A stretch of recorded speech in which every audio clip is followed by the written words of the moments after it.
Hello and welcome to today's lesson on graphs of potential difference and current. Our learning objectives are to explain the design and use of circuits to explore how resistance changes with current, use graphs to explore whether circuit elements are linear or non-linear, and use graphs to relate the curve to the function and properties of resistors, lamps and diodes. Now the diagram you can see in front of you is quite an important diagram. It's a setup for investigating the characteristics of a component, in this case the resistor marked R. I'd like you to pause the video now and copy this diagram down and then label each of the components. In our circuit we've used a variable resistor, and this allows us to vary the potential difference across the other component in the circuit. Now that you've drawn the diagram, I'd like you to write a short explanation of how you could use this setup to investigate the current and potential difference graph for a component. Pause the video now while you write a short explanation and then come back to review it. This picture shows what the circuit diagram could look like in real life.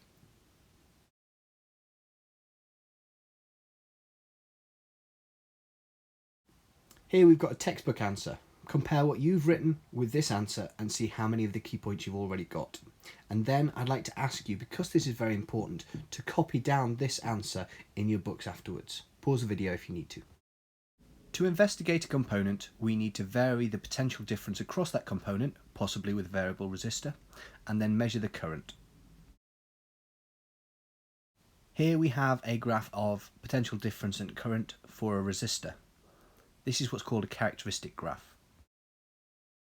Wires and resistors are what are called linear components. They have a fixed resistance, and if you plot their potential difference against current, you will see that they produce a straight line on the graph.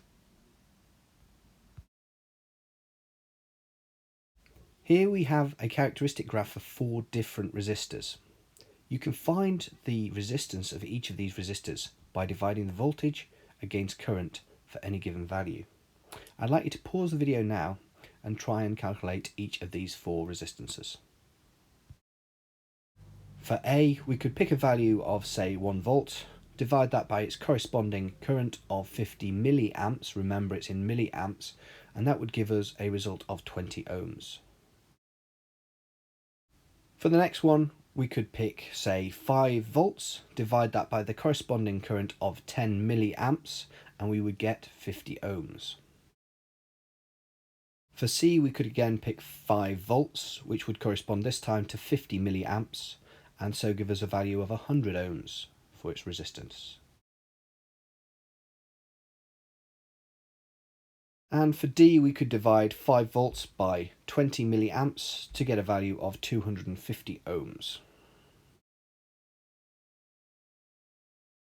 If you reverse the power supply connections, the voltmeter and ammeter will record negative values for voltage and current, and this will allow you to plot into the negative range for voltage and current.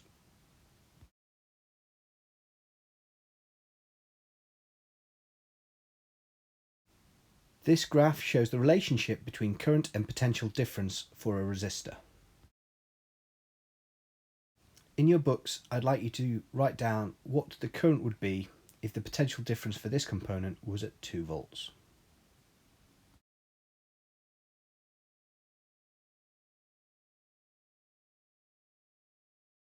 To find the current, we start at 2 volts, and then we go across to the current, which in this case would be 0.2 amps. Again, in your books, I would like you to write down what the potential difference would be if the current is at 0.3 amps. Starting at 0.3 amps, we go across, and then we come down to find the potential difference of 3 volts. I'd now like you to find the resistance of this component. Again, put the answer in your book, and pause the video here if you need to while you calculate the answer. With a potential difference of 3 and a current of 0.3, the answer would be 10 ohms. George Ohm discovered that metal wires were linear elements and that for a fixed temperature their current was proportionate to the potential difference. However, if the temperature changed, then the resistance of the component would change. If this resistor became too hot, for example, then we would see a curve like this. The reason for this is that the resistance in the wire comes from electrons passing along the wire and colliding with the ions or atoms in the wire. This causes the atoms to vibrate more as they get hotter and hotter. The hotter they get, the more they vibrate, and usually this means more resistance to the electrons flowing through the wire. Filament lamps get hotter as they are used, and this causes their resistance to increase. As a result of this, filament lamps are not a linear component. As the current increases, the potential difference also increases, but at a slower rate. Make sure you always read the labels on the axes for a characteristic graph, or in fact any graph. Sometimes an examiner may try and catch you out by swapping the axes of a graph that you're familiar with, so it looks completely different, when in fact it is just the same graph with the axes swapped over.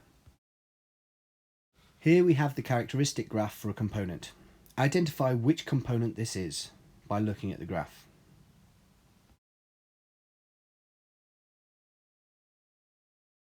Hopefully you were able to recognise that this graph is from a filament lamp.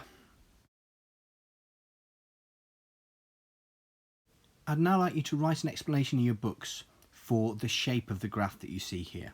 Pause the video now while you write it, and then we'll review your answer.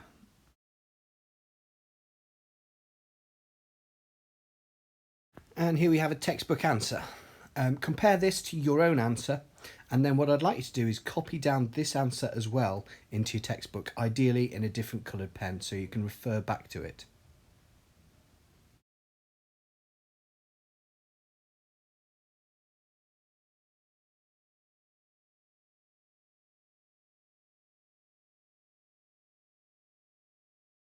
The final component we're going to look at is the diode. Now, diodes allow electricity to flow in only one direction. Some diodes also emit light if they're connected in the correct orientation. These are called light emitting diodes, or LEDs. Look at these LEDs, you will see that one of the legs coming off the LED is longer than the other one. The positive terminal of the battery should be connected to the longer leg of the LED. The characteristic graph for a diode shows three key features. The first is that if you apply a small potential difference in the forward direction, initially very little current flows, and then the current rapidly increases. Finally, if you reverse the poles of the battery, then no current will flow. In summary, diodes only allow current to flow in one direction. In the other direction, they have very, very high resistance, and this prevents components from being damaged by having the current flowing in the wrong direction.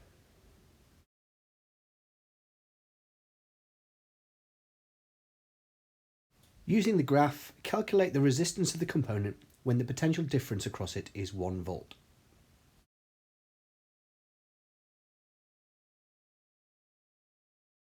To start with, we need to find what the current is when the potential difference is 1 volt. So as we go up and then across, we find the current is 0.1 amps. Then we divide the voltage by the current and we get a resistance of 10 ohms. Now we have quite a challenging explain the graph question. Think about what we know about the diode and the three key points that we've already discussed. Pause the video now and try and put as much down on the paper as you can. And again, here we have the answer. Now, I'd like you to compare this to what you've written yourself, and then I'd like you to go through and copy this answer into your book as well. What is the resistance of the diode when it has a negative potential difference across it? The resistance would be extremely high. What could you use a diode for in a circuit?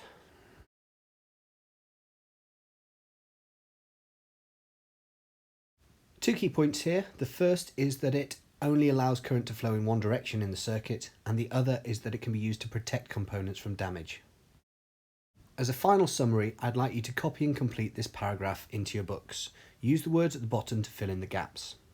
Pause the video now while you complete the paragraph.